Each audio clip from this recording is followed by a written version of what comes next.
You're listening to 99 in Kato, the writer's experience, exploring the art and craft of writing one page at a time.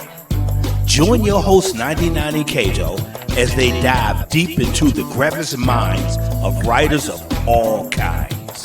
Whether you're an inspiring wordsmith, a seasoned word slinger, or a lifelong fan, this podcast is your backstage pass to the writer's realm. On your flip side.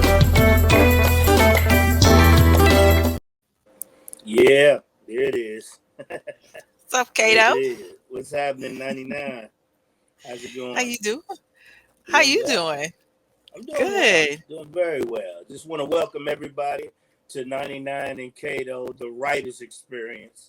This is the place where we explore the art and craft of writing one page at a time. Digging deeper into, conversations. Just a conversation piece with writers, inspiring writers in the world of writing.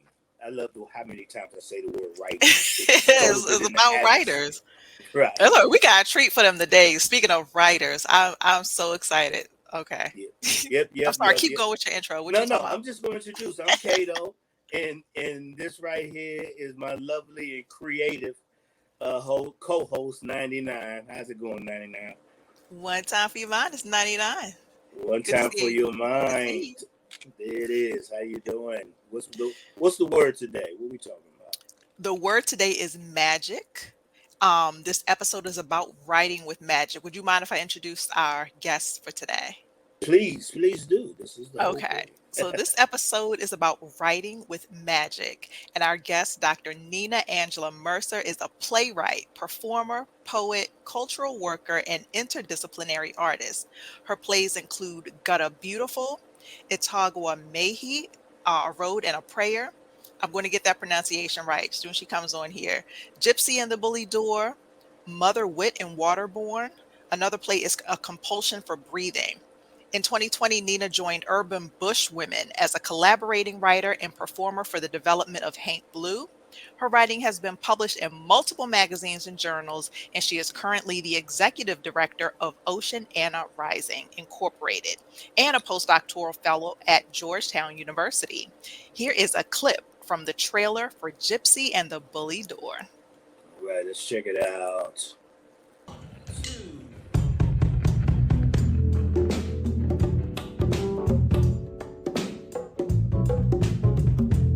It's interesting to talk about its origins when it has had such a long life. The impetus for it really came, I think, with me trying to deal with grief. When I moved from DC to New York, I experienced a loss of a friend of mine who was killed through gun violence. And it took me some time to process. I would keep his obituary on my prayer table. That was really what was the seed of it. I had created a map of the world of the play, Washington, D.C. to New York, this route that Sarah has to travel in order to fulfill the promise of the piece, which is her healing. All right. Hello. Thank you so much for joining us. It's an honor to be here. Thank you for inviting me. I have to get the name of this playwright because I saw a performance and I'm like, I should just not try to pronounce it, but I got to try. So how do you pronounce the name of the poem? You did. You were really close. It's Yoruba, but phonetically it reads much like Spanish, except the J is not silent. So it's Itagua Meji. Itagua Meji, A Road and a Prayer. Yes. Awesome. Amazing. I love that. That even sound. I like the way that even rolls off the tongue. Yeah. Once people know how to pronounce it, we're good. Okay. Right. And it's funny because I did a search. I said, maybe it's a different language. I Googled it, and the only thing that came up was your name. Oh wow! Information about you. Yeah. Yeah. Well, so it's Yoruba, and it's actually a Yoruba divination.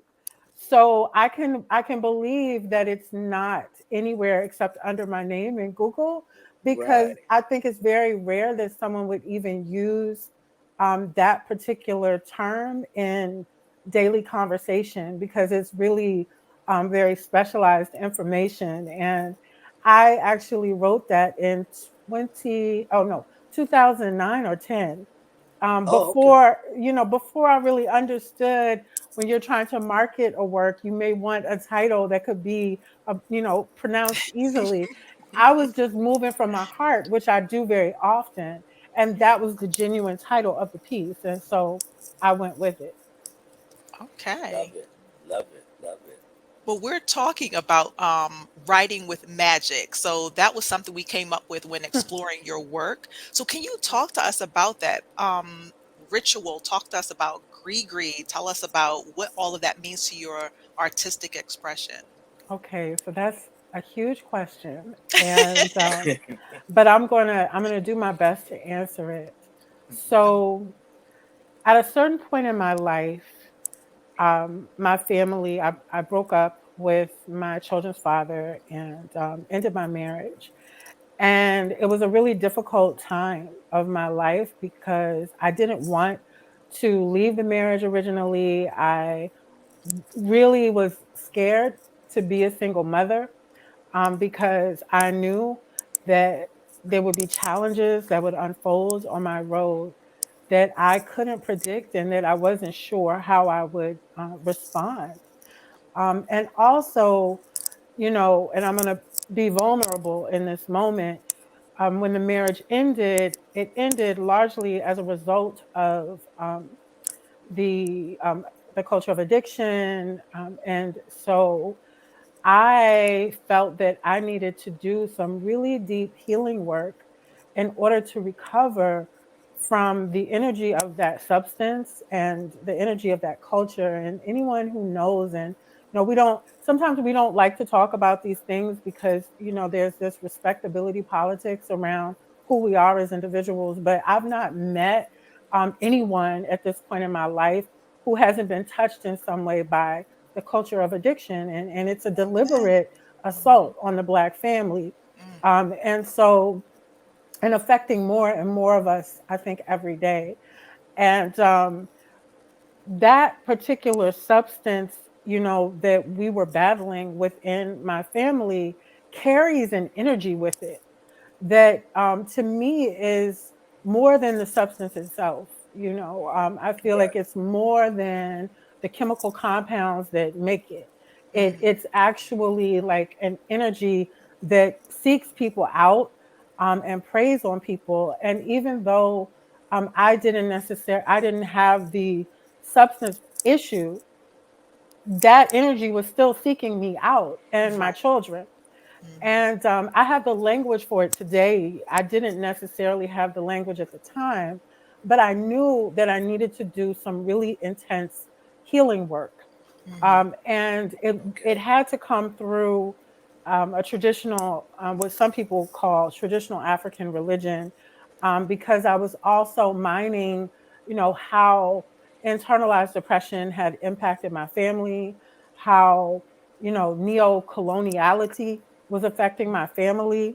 I mean, because this is why these substances are deposited in our communities. It's a result of white supremacy, mhm, it's a result of neo-colonialism and generations of hatred of Black and Brown people.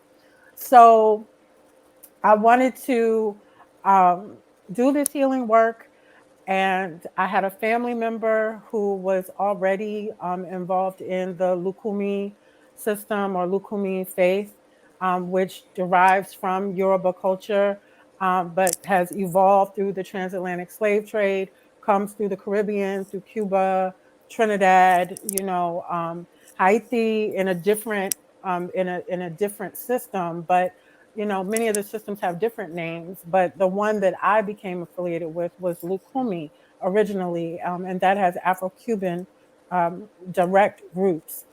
And so, in that particular system, and you can pause me whenever you want No, if you have no, a no, I'm Doctor. question. We just like, going. I'm yeah, ready. Yeah, you Okay, you we pulled us here. in. Yeah.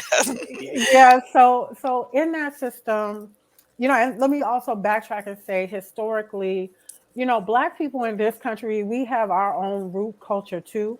Some Hmm. people might call that hoodoo. Some people consider it the Black church because there are many ways that the Black church also has within it, traditions that are diasporic, that Hmm. have origins, all throughout the world, and with specific focus on West and Central Africa, and also with indigenous culture. But again, I linked into this Lukumi culture. And, you know, the reason I wanted to clarify and say that African Americans have our own root culture is because a lot of people come here and don't believe that and think, oh, so the Black Americans started to get initiated in these Afro Cuban systems because they don't have culture of their own. And that's absolutely not true. So I just want to clarify that. But my cousin was in a Lukumi house. We call them houses and not churches. And, we're 5 years apart. We grew up very close, and our spirits are very simpatico, so to speak, or very kindred. And so I knew to come to him and ask him, where should I go? Who should I go to initiate this really important work that I need to do for myself and for my family? And so he recommended someone to me, and that's how I came into the tradition. And it's important to know in the tradition, um, working with your hands is a part of how you pray. That's how you make offering, is by making things, and there's a very broad spectrum of what your offerings may be, to energetic forces that we call orishas, which are just iterations of the one source, or what some people would call God, or who we call Oludumare. So to me, my art practice is an offering to the elemental forces we call Orisha, and to the divine source energy of God, and also to my ancestors, because without them, I couldn't be. So when I am making art, I am actually, devoting myself to spirit, and there is no separation. So you'll find in my art sometimes, words that may come from the systems that I'm initiated in, because today I'm initiated in more than one system. Okay. And devotional gree is just, gree is a word that has African roots, but gree is a word that we use in hoodoo in the African American tradition, which really is usually like a conjure bag or some type of conjure that you have put together with your hands for protection. And the visual artwork that I do, I consider my devotional gree. Amen. Okay. Love it. It's funny because you're kind of answering a couple of questions we haven't even got to. That's why I say keep going, but I can't help but lead to this, because you're really basically answering it, because you're known for writing plays that are poems or core poems. Hmm. Um, and the question was going to be what drew you to these art forms, but you're really explaining what drew you to them, and and Yeah. and how did it play a part in your healing of Yes. what you were Yes. going through at that time. Yes. I mean, I've been an artist for many years, and I've been an artist before I left my marriage. I was an artist in my marriage. I was an artist before I got married. So I also want to qualify that, because I was going to be making art no matter what path I walked down. I really believe that about myself. I was introduced to the arts as a very young child. I started out in dance, but I also was an early reader, and I wrote my first poem called Pink. It was all about the color pink. When I was 8 years old, I wrote, and I remember like one line of it. And I wrote my first story when I was 7, and I still have a copy of it, My Big Hat, Oh, good. Really? which I even illustrated. So like I was already going to be who I am. The spiritual journey, it shaped my arts practice, and it certainly has played a huge part in my healing that is forever, because you are never fully healed. Healing is an ongoing process. But my arts praxis really comes from my DNA and the people who raised me.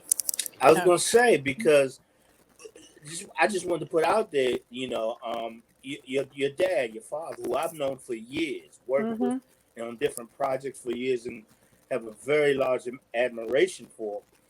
I always knew about you through him. And that's John Mercer. You know what I'm Yes. saying? So I Yes. always knew about you. I knew about his daughter Nina. I didn't know you. I Mm-hmm. didn't. At that time, I don't even know if I even knew how you looked. Yeah. But and then I think we finally crossed paths back in 2013, which is actually 10 years ago, at Yes. the Speakeasy thing, the Go Go platform. Crank and Um, groove.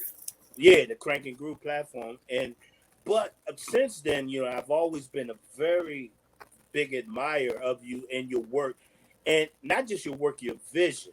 But I Thank always you. see a lot of things, and one thing you always continue, even in your part in the Crank and Groove program, you Mm-hmm. talked about how he played a heavy role in your I guess in your shaping, and I think that's really admirable when I hear the story. And I seen the clip one time you talked about when you came back to DC from New York and you Mm-hmm. walked the neighbor, and how he used to take you to different neighborhoods, to the different Yes. bookstores and stuff like that. Yes.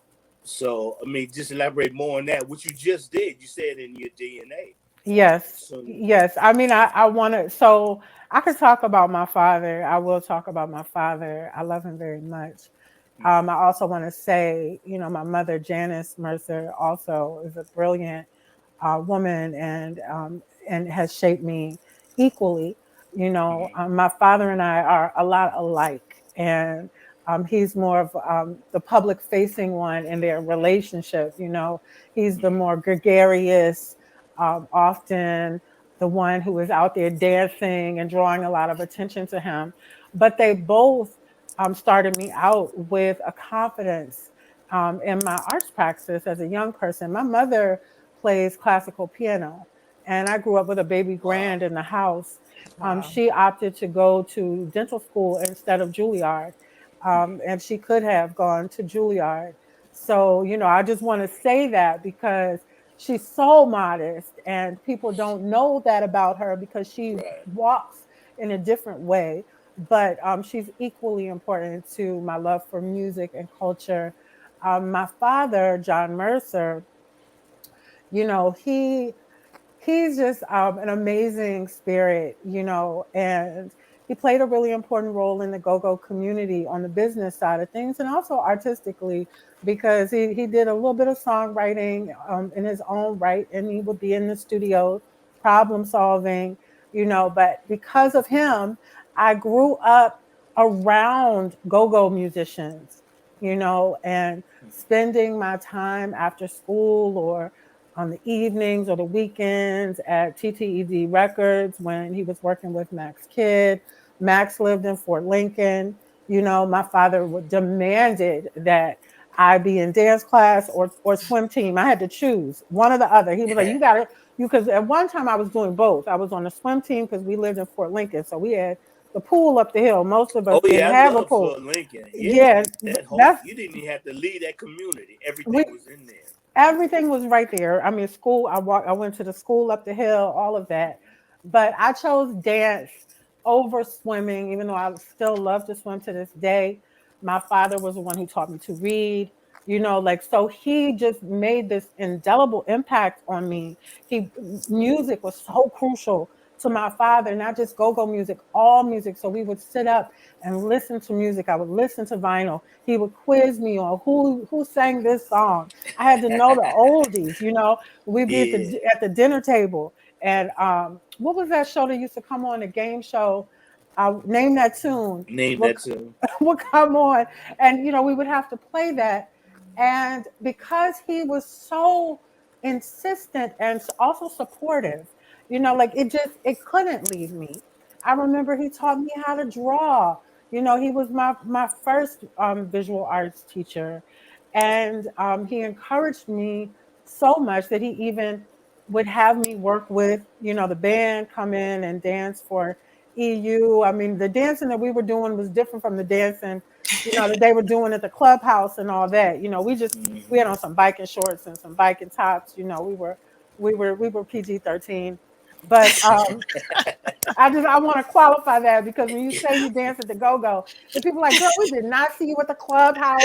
Take it off. And I'm like, yeah, no, I wouldn't have been there. Right.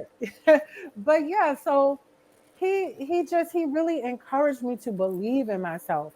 And also very instrumental was two things: Marion Barry's youth employment program, which I've talked about many times, because I worked for the Showmobile. Same And here. Like Same yeah, Kato. here. like Kato, like Michelle and Dega Ocello, Yeah. Okay. like Shawnee, and Claudia, who played for Pleasure. Yeah. Like, so Yeah. many of us got, and uh how does he say his name? I call him Sean. Kakoi. Kakoi. Kyle with EU, who sings. I call him Hello? Oh, Kyle, KL. You, Oh, Kyle KLL. L. Okay. Yeah, KL. That's that's a Superman's father's name. Superman. yeah, That's Superman's name. Yeah. Yes, KL. yeah, indeed. yeah. I know. Sean. I Yeah. didn't even. I know him by his birth name. So, Yeah. but Sean. Yeah. we were on there at the same time.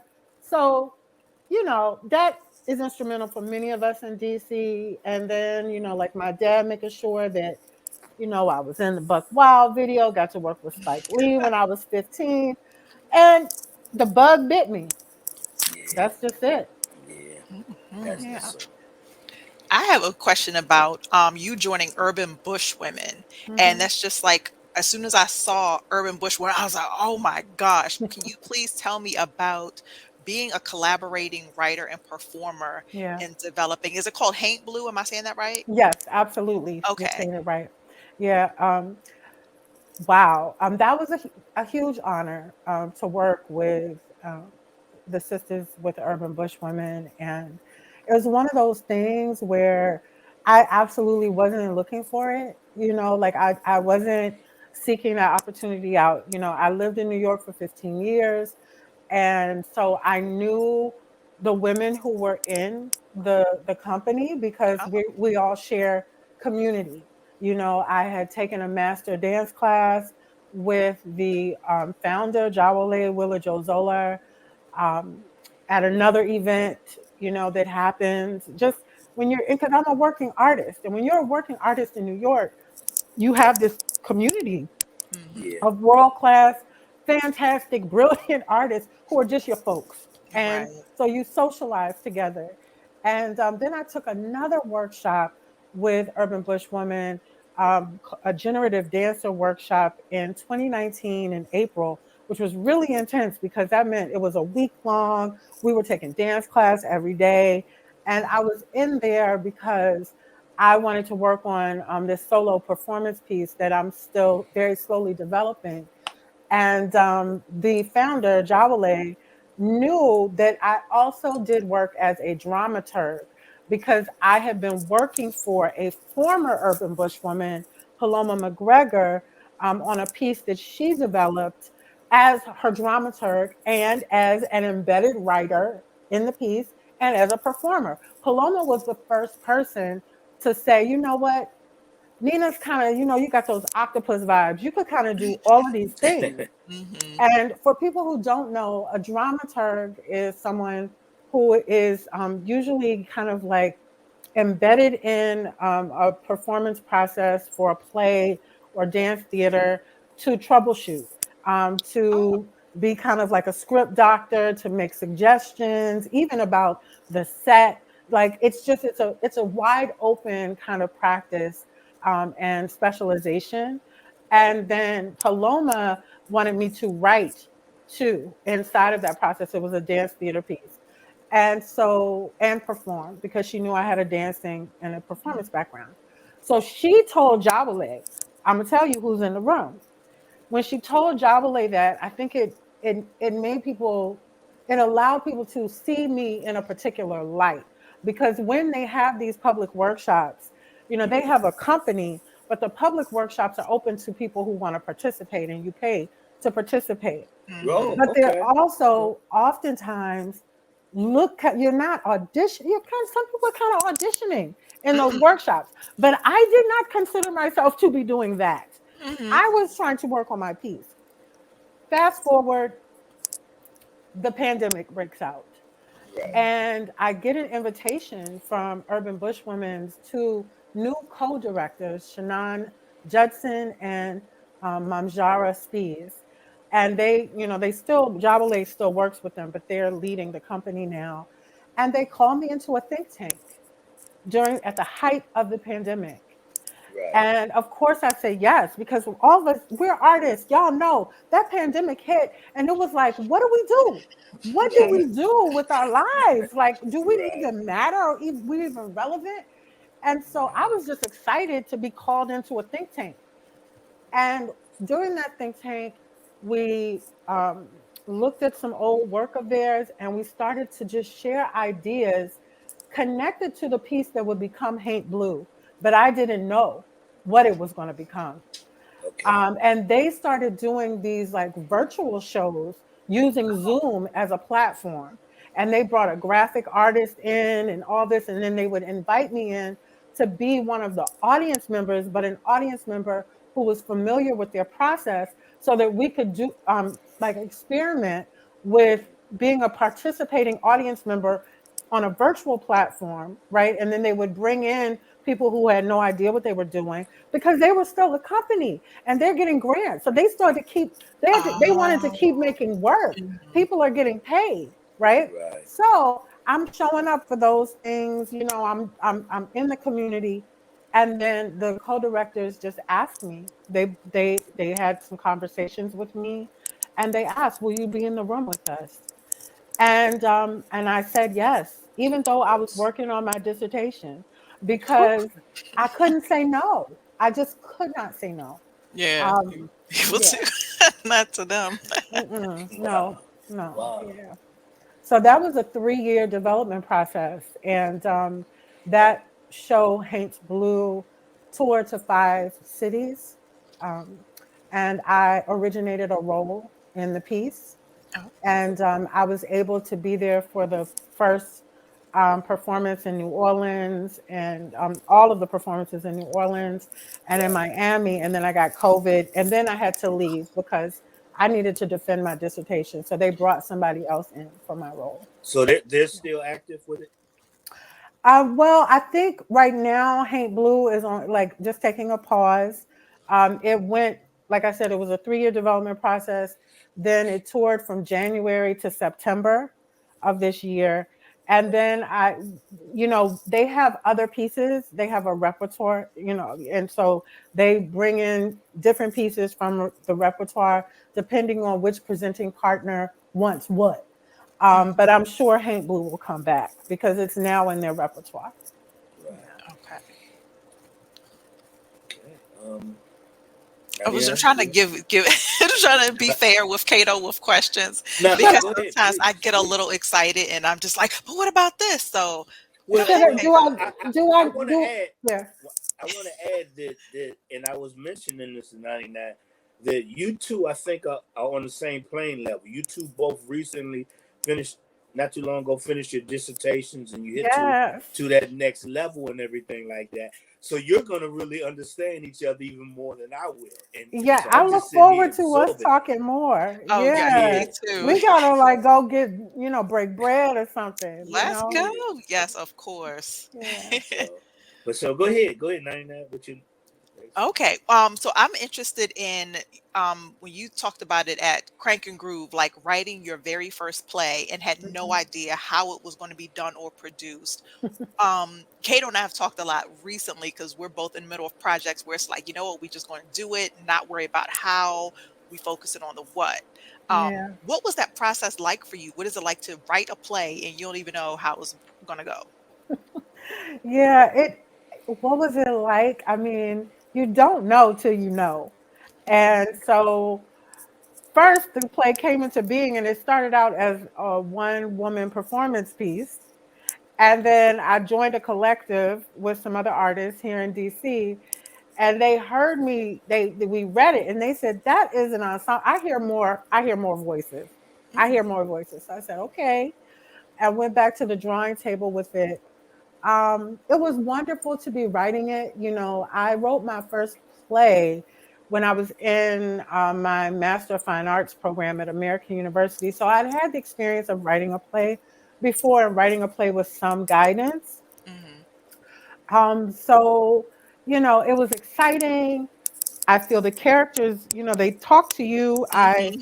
I had like a little portfolio because I'd also gone to a visual artist and asked the visual artist some questions.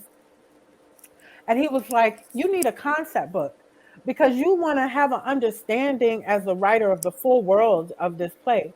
And to know, you need to know the colors, the textures, and all this. So I had a portfolio. I had drawn sketches of every Oh, character. wow. Like there was just so much. It was like the characters took over my Mm-hmm. world. You know, Yes. that's what I know happens. that's yes. And that play has this energy, this nighttime energy, because my children were young at the time, and I was also working. I was teaching at Howard, and you know, there was a My lot going goodness. on. And so, and I had just become a single mother, and I was teaching 4 classes a semester, which is a lot. Mm, mm, But the mm. way the characters were coming at me, I had to stay up late at night and write. It just, they Mhm, wouldn't leave me alone. It had to be born. So that's what the writing was like.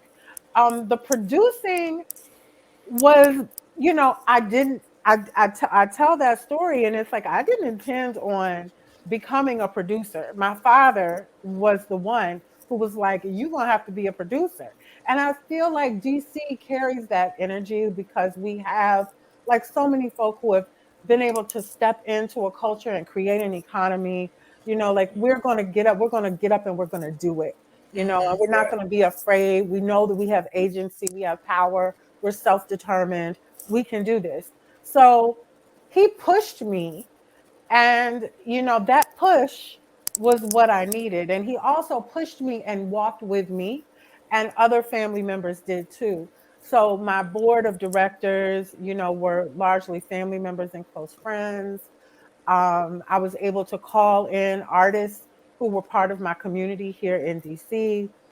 And you know, of course, we hired a stage manager, and you know, we I tried to bring in people who could support what I was doing. But I was young and I was fearless, and what I didn't know, I didn't know, I didn't know.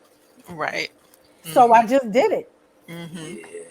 You Yeah. know, it was very empowering. It's more empowering to produce when you have more money. We were definitely on a shoestring for that Mhm. one. Yes. Okay. Mhm. Taking it in. You taking this in, Kato? Yeah. Heck yeah. You Okay, know. okay. Hey. um, You wanna do the next you got question? another? I don't want to. I guess I'm moving forward. As she's saying this, I wanted to know more about currently the Gypsy and the Bully Door in the Bully Door. Mhm. Is currently what you're doing, and I know you just did a presentation of it. Is that Yes. still continuing? Just tell more about that. What is that Okay. Okay. about? So Gypsy and the Bully Door is a play that I actually first shared in 2011. And I had this ambitious vision that I wanted to bring go-go, like a band, into a play. And I wanted that sound of the go-go to be the sound that carried the plot forward. And I had this idea that, you know, it would be narrated by, you know, this griot kind of character, the mayor, inspired by a combination of Chuck Brown and Marion Barry kind of Mhm, together. Right. And that the mayor would be the front person in this go-go band, the pocket roll call, which would help like keep the energy going to tell the story, right? Because the play is not about go-go per se, but Right. go-go is the music fueling the play. I did it in 2011, and I gotta say again, because I'm heart strong. I lead with this heart. I had no idea what I was doing yet. You know, I was just, I knew that this needed to be right.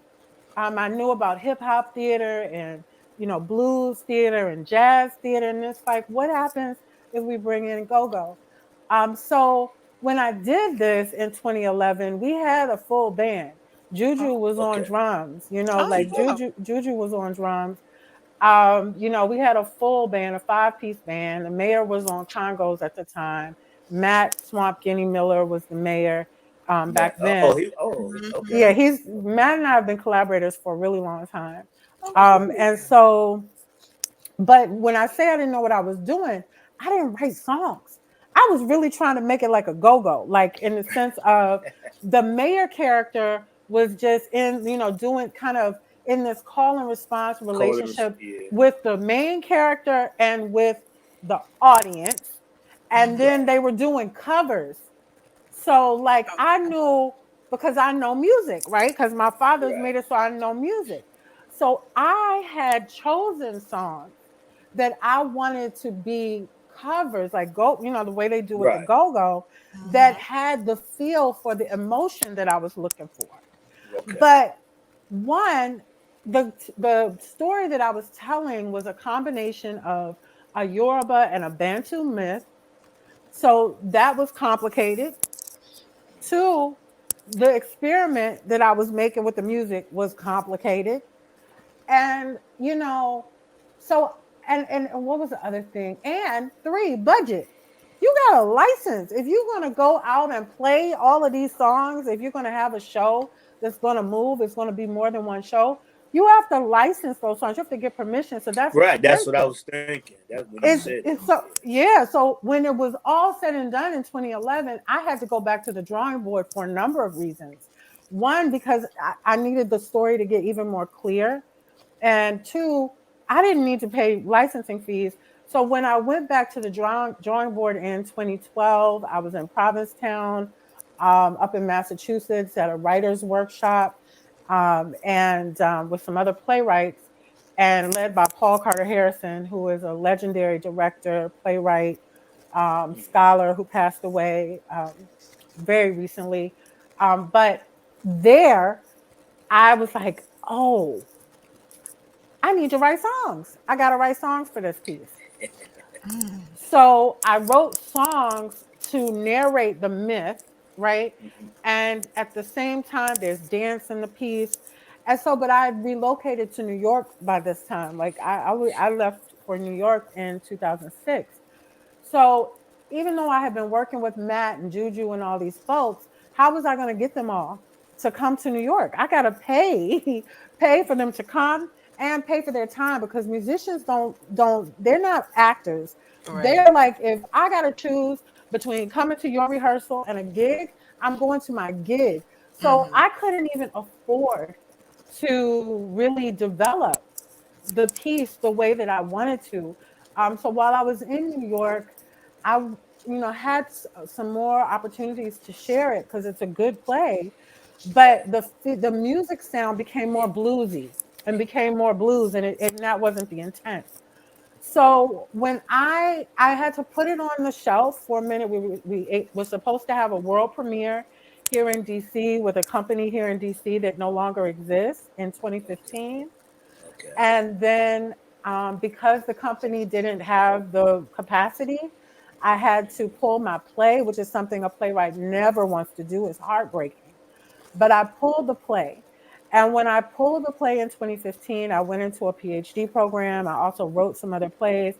And I just knew I had to let it breathe. But when I came back home for this fellowship at Georgetown, I had an opportunity. And I saw that opportunity at Georgetown as a way for me to create a residency because I had a budget at Georgetown as community engagement fellow and to Right. create a residency for this play so that we could focus on developing the music finally after all of this time. And so I used the budget that I have at Georgetown and also my nonprofit was a co-producer. So we were able to bring some funding to the table and we spent Mhm. from about April to October developing the work anew. So at this point, we have scored the play. Oh, I'm great. waiting for Matthew and Dave, his partner, to deliver it scored like on the paper, like with the music all written out. They got to do that. That's the final 20% of the work. But we've heard it, right? I made some adjustments to the script to tighten it even more, to Mhm. to make it a really solid ritual experience, which is a very specific type of work to do. Um, and so, we got a great company. We labbed it. I got to hear it. We brought lighting designers, everybody on board, and then we did an elevated stage reading of it for the public, which was Okay. part of what I had to do for my work at Georgetown. I had to create a couple of public events, but also it was an opportunity for people to see the work, people from the DC arts and culture community, so that we can get the word out there and get connected with even more resources. We also did a live stream, so we have a recording of it that we are able to Okay. share with artistic directors at theater companies, um, and pull together a pitch deck and all of that. Okay. So that's the ongoing part So that you're that's working that's the ongoing part. The ongoing part that Kato that you're speaking to is deciding how we're going to move it forward, because this piece, it's a 6 character play and a 4 piece band. So that's 10 creative team members. That's large, but it's been done. on. Right. Other people have done it, and I think it's worthy. It earns all of that. But I have a nonprofit. The nonprofit typically develops new work. That's the lane that we're typically in, but we have a vested interest in this work. So Mhm. ideally, I would, with my nonprofit, be a co-producer with a larger theater entity. And the reason I say that is because, you know, of course, I could do it through my company alone. But what Right. that means for Nina, for me as an artist, is that I will not be able to pour myself into other projects. And so, as I mentioned before, in 2011 is when I first shared this work. So you can imagine as an artist Mhm. how the work that comes after it, like how Right. that work expands and grows. And even if it's a smaller piece or just the same size, then my visual artwork has grown in that time. You know what I mean? I've got 2 Right. manuscripts that I'm working on that should be published as books, and I'm 50. So, Oh, yeah. I'm just so. 'Cause my next question. I'm so glad you brought up the manuscripts.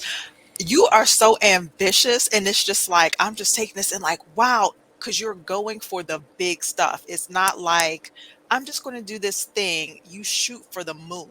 Yeah. So how do you shoot for the moon here, have 2 manuscripts, and do all that stuff? Like some people I've met who say they can't work on more than one project at a time. How do you work on so many at once? Yeah, so I call it I call it bending time, and I may not always do it as well as I would like. However, Magic. it is magic in the sense that there are multiple things happening, but they're all at different stages of readiness. And I practice what I call spaciousness. So I will let things go for a little while, but they're never really gone. Hmm. I keep track of all of my projects, usually on a wall. And I write on my wall I mean, on paper, not I used to write literally on my wall. I don't do that You gotta anymore. do what you gotta do, right? You got to do what you got to do. But now I put use paper and things and Okay. map it out. I map it out. But what I will say is this: most of what I have now accumulated, I consider to be my life's work, and it's about 7 different projects. But I've been working on all of it since forever. Like it's been a long time. Mhm, So the one manuscript is the dissertation. mhm. And but that project is, and it's now being revised after I started talking to an academic press about it, and just talked to an editor, got some pointers. And so that's in a stage of revision. The other manuscript, When They Sent for Me, is the title of that one. And I've really been working on that particular project, I might say, since about 2008. And then there, but I also have even some older writing that I'm thinking about putting in it. So I'm not sure, but but since 2008, and sometimes I will let it breathe. I will let it Yeah. breathe and then come back to it. And it was when I was moving from New York that I rediscovered that manuscript and then started piling it up. And I said, "Oh my gosh, girl, this is, you got a book here. You just, it has to go through revision. It has to go through shaping." And I, found somebody to represent me for that particular project.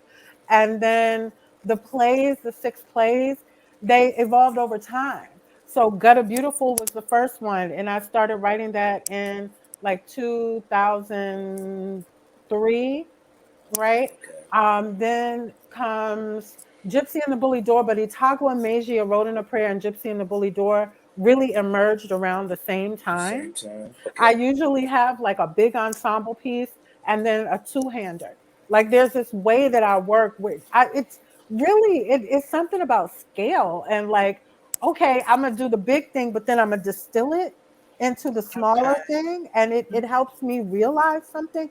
And I'm learning how my brain works in as I get older, because I'm only now, I'm like, girl, you done put something together here, Hmm. and I didn't necessarily see it all, but it was all in me. The visual artwork, I've always been making visual artwork while I write. It's part of, again, how I process. My Hmm. brain needs all of these different like entry points or modalities in order to really understand the fullness of whatever I may be grappling with.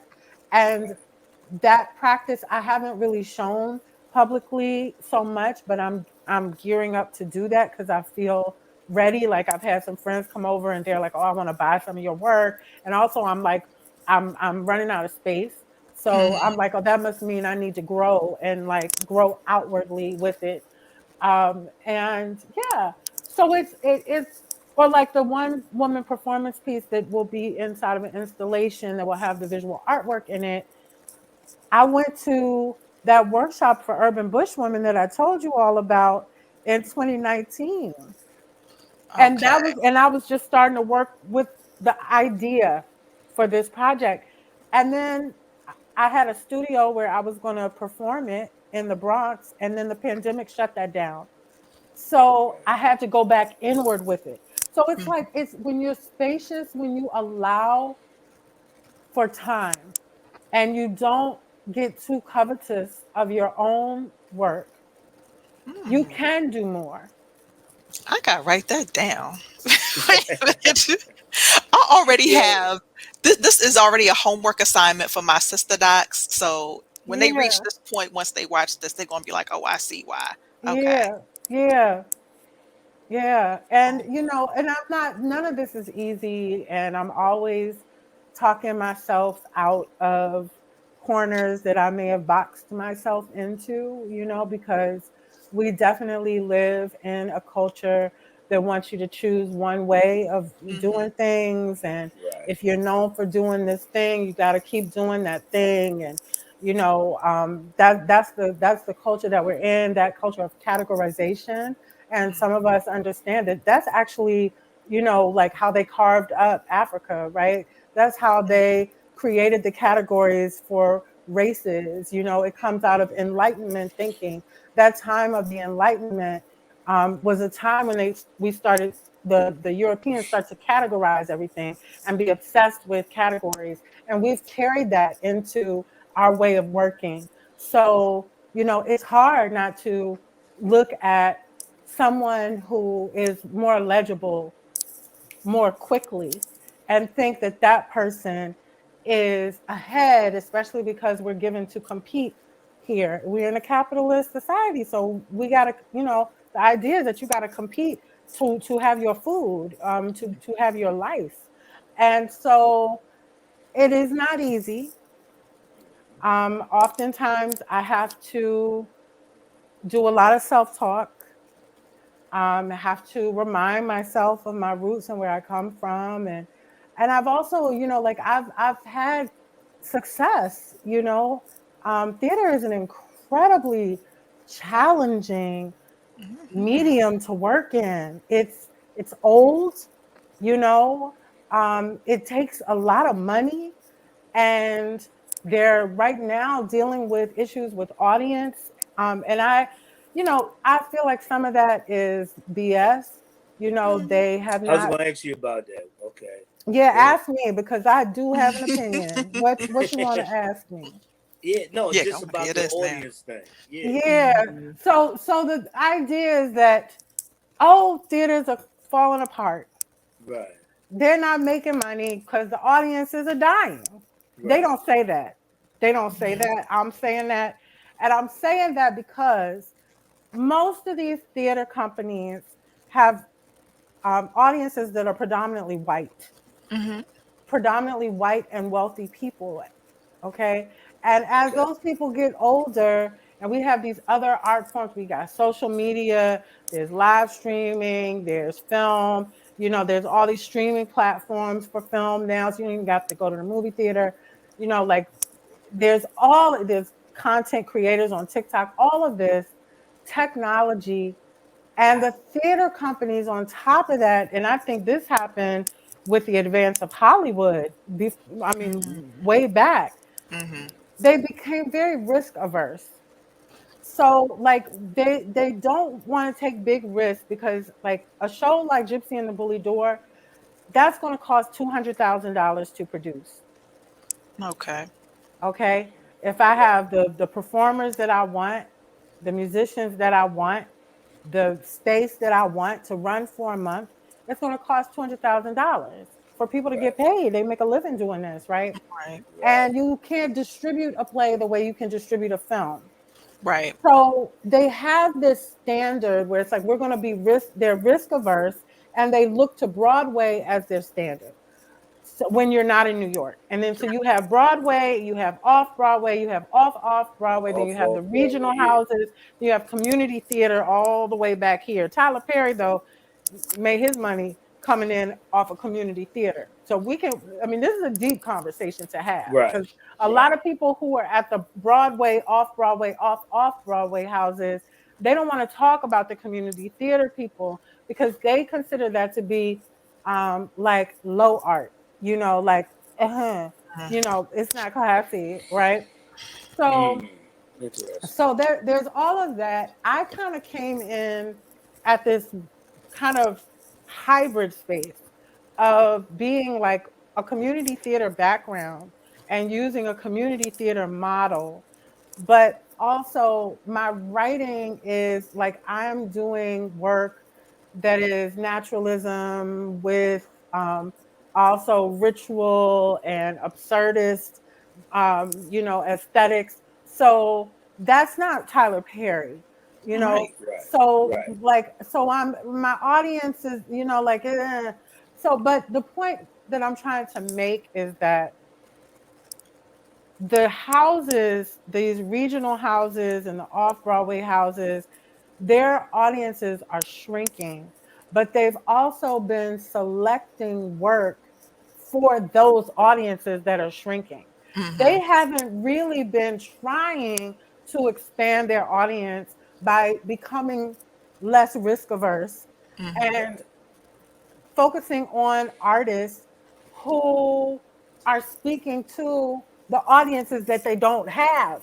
Right. Instead, they keep doubling down on white supremacy. And because these theaters Let are, 'em do it. are often largely run by white folk, their boards are largely white, and the audiences are largely white. So even like the Black playwrights, there's like a list of the most produced Black women playwrights. And I think there are like two or three Black women on there. And most of the plays are Lynn Nottage's plays. So, and then Dominique Morisseau was after her, and she's like not even, it's Lynn. right, So like the slots that we have, right? It's like another part of it is that these theaters, the regionals to the off Broadway, brought that. they're like also feeding from academic programs, and those Mm-hmm. academic programs are feeding into playwriting competitions. Mm-hmm. And then they get like one winner, and then that playwriting competition will get you a lane into a regional house or off Broadway house. But look at how many layers you're going through gatekeeping Mm-hmm. Yeah, man. just to get your work on stage. So the fact that I've even had shows as a playwright is like, it's even though like I'm not hitting anywhere near where I want to be hitting. I I want to be reaching much larger audiences. I want to reach many more people, you Mm-hmm. know. And DC to me feels like a market that I can do that in. There are a Okay. lot of It black folks does. here. Oh, I was gonna Mhm. ask about it. So it does. It doesn't Yeah. feel like Okay. you need to go back to New York. I mean, I would love to have my work up in New York. I don't think I need to go back to New York for my work, need to Right. live That's there right. for my work Right. to be staged there. I'm really excited to be back home. I'm really excited to build my community here at home again, like kind of rebuilding community Right. slowly, because I just got back last year. So I'm Mm. having meetings with people and, figuring out where my tribe is and, where the places where I can share my work, what would be a good home. I know that Gypsy and the Bully Door, at least I believe Gypsy and the Bully Door should have its world premiere in DC because go-go music is at its core. However, go-go music also is recognized outside of DC, outside of DC. Right. Mm-hmm. So, Right. yeah. Okay. Yeah. And picking up steam in that. That's one thing you are not doing is you're not allowing yourself to get bored. That's No, That I'm this not woman does bothered not get with bored. I don't know. Have you ever been bored in your life? no. And I've said to some, I've said to people, I have a very rich internal landscape. I Mm-hmm. enjoy my time with myself. Yes. I stretch out in my time with myself. Amen. And, like during this fellowship, I've had 2 years of, just work, just my work. When you have these type of postdoctoral fellowships, yeah. your job is to work on your writing or whatever you choose to focus on. And so I have been serious about that, Mm-hmm. waking up in the morning and reading from maybe 3 books at the same time, and reading aloud, really luxuriating in language and Mm. working on the multiple projects in one day because I can. So yeah. Okay. Speaking of luxuriating in language, I have a question. When I talked to you about my sister docs and one that I want to get to watch this and we can have a nice little discussion, I want to talk to you about when you write for like your choreo poems, your poems within plays or the plays that are poems. Do you know you probably know what I'm talking about. It's like a way that poets speak and even like a spoken word thing. So one of my sister docs is a poet. So if she's on stage, whether she's delivering or performing a poem or not, there's a tradition of speech in her in the way she delivers that I Mhm. see with black poets and people who do similar things to what you do. Where does that come from? Like, do you even Mm, know what I'm talking about? I think It's like so. a cadence of voice. It's, It's the way the such and such is such, you know what I mean? It's the, it's about our it. vernacular, our oral tradition, Mhm, and there are ways that we speak as Black people when we are orating, mhm, that are deeply cultural, in vocal intonations that we recognize. And I feel like some spoken word artists are very close to preachers in that sense. It's a different cadence. There's a mhm, different cadence, but there's a way of like drawing the words out and punctuating words and bringing a musicality to words and Mhm. understanding how to use breath and dramatically in Mhm. relation to sound. But I think that they are embedded in our culture, in our oral culture. So even if it's not spoken word, maybe it's the way that when what is it like when Lionel Richie, what song is that where he's doing the talking? Like Oh, the Mac yes. talking, you know, oh Where he be girl, like, Just to be close, just to "Girl." just be to be, close to Yes, you, yes, just to be close to yes, you. yes. yes, yes. Oh So my, I I'm gonna feel listen to like that song. our people, we have this way of speaking, to bring drama, to bring the Yes. flair, to bring the cool, to bring the bad, to bring the, get like down. like like Lenny Williams. Yes. Yes. Yes. This. I yes. Okay. Yeah.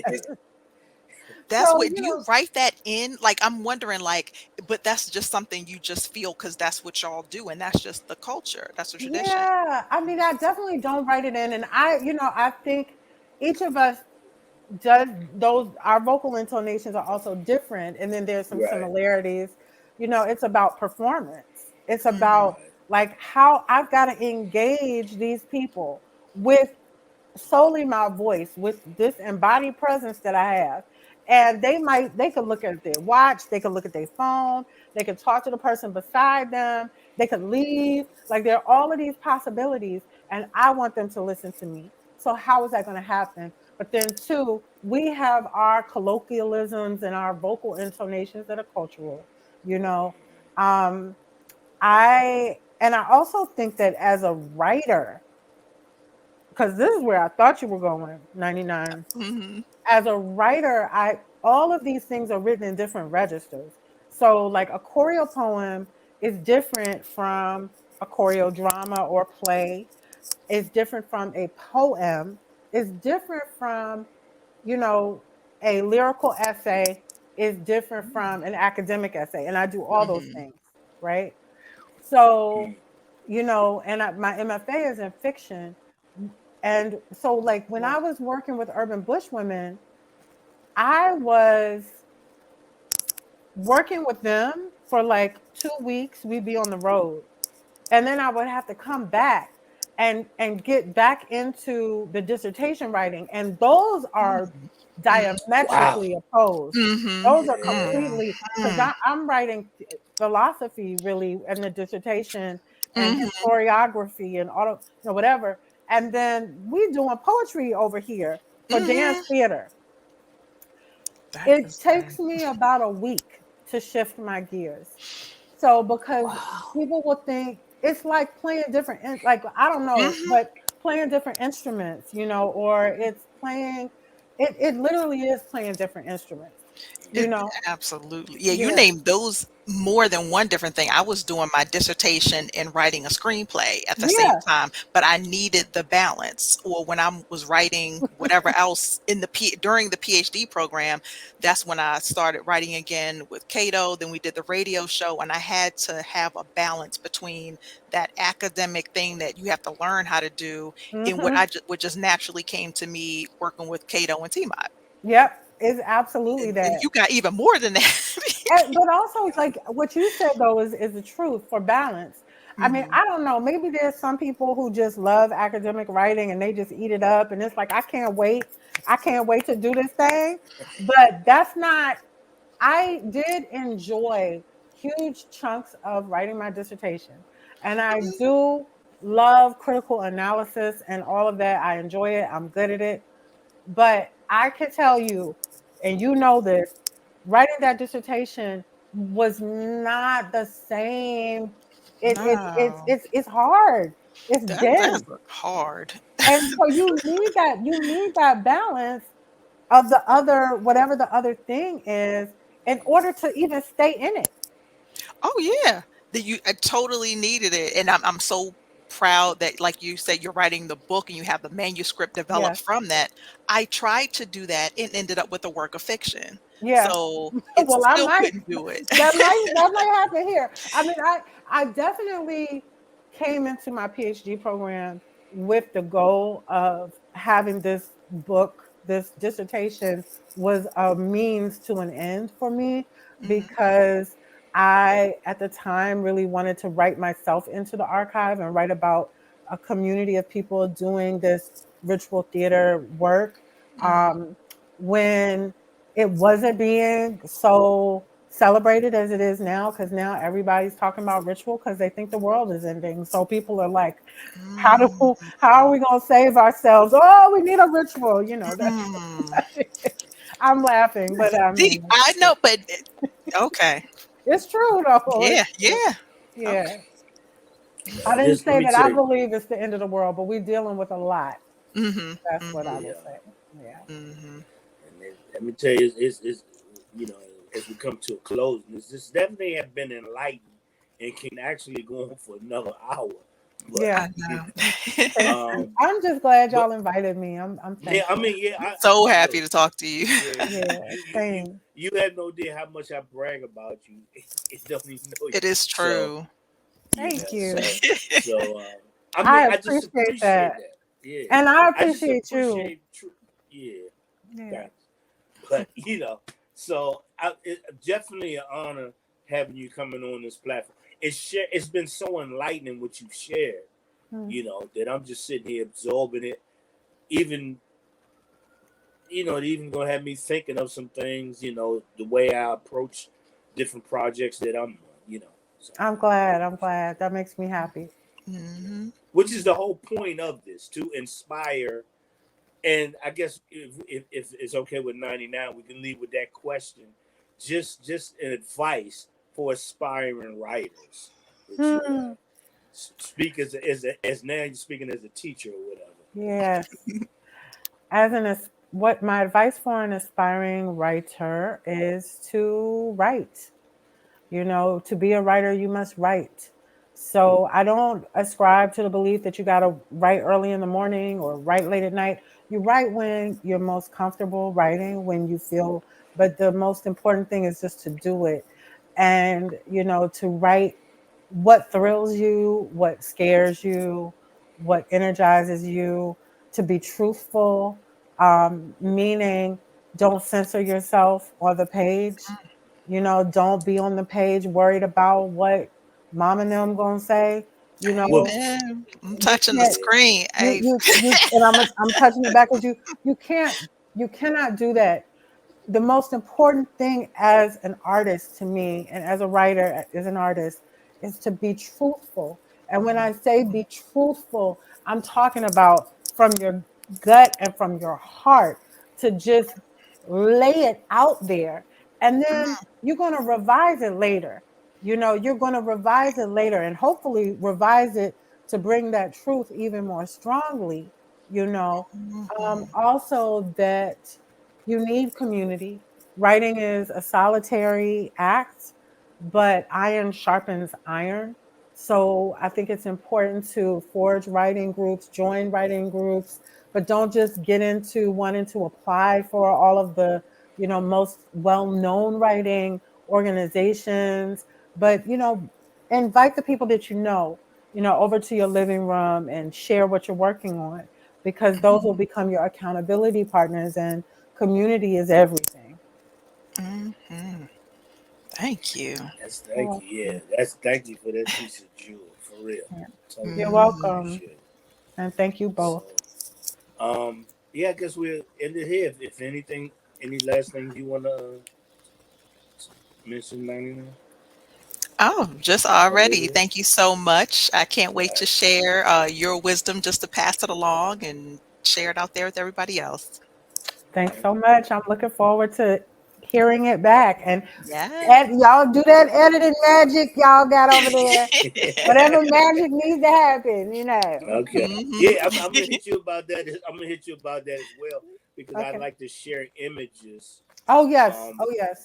during our process. Even some that you have some beautiful images of. You know, when we were talking about you and John, just some images of y'all together. Yes. If that's Yes. okay with you. Absolutely, absolutely. You know, it's pictures on the Facebook Yeah, yeah, and all yeah. like whatever.